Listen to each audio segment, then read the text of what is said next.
Good evening, everyone. Tonight's fitness bedtime story is from Essentials of Strength Training and Conditioning. The story that I chose tonight is about movement efficiency.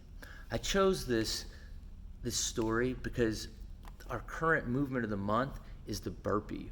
And I hope after telling you this story, you'll see why movement efficiency is important and how you can apply it to improving your burpees.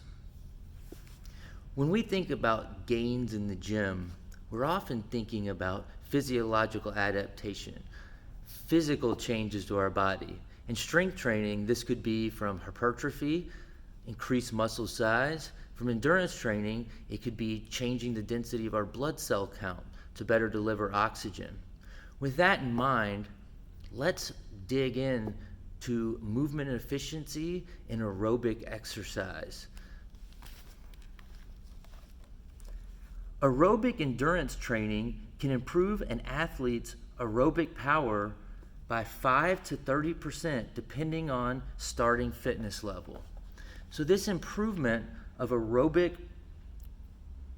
power is in reference to physiological adaptation.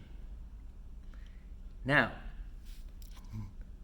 these adaptations in maximal oxygen consumption can be achieved within a 6 to 12 month period.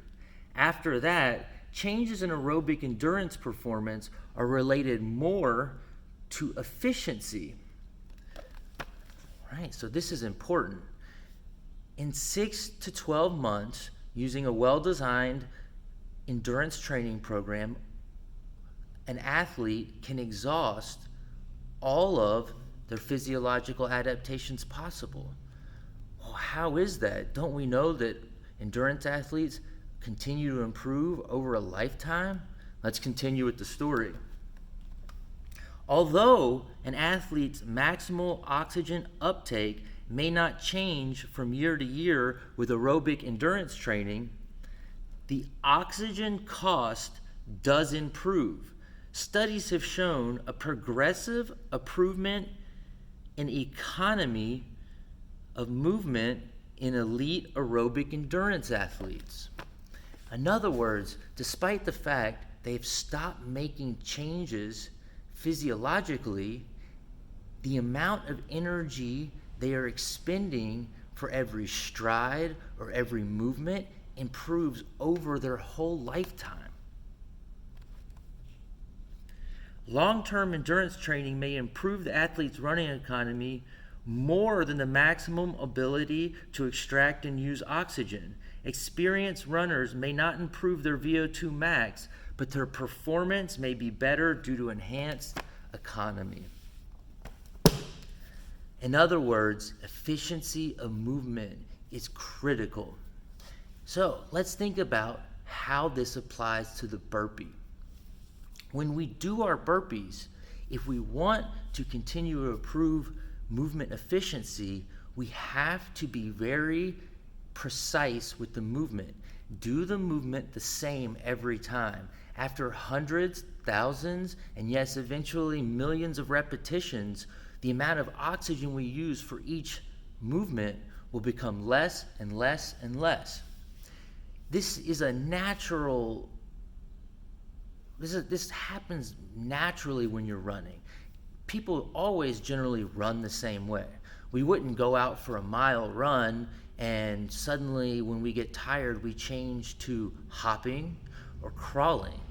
Yet with the burpee, what we often see is athletes will start the burpee one way, and as they get tired, they'll change their technique. They might begin by jumping their feet back, jumping their feet up. As they get tired, they'll step one leg back, step the other leg back, then jump up, and then later they'll be stepping both directions, back and up.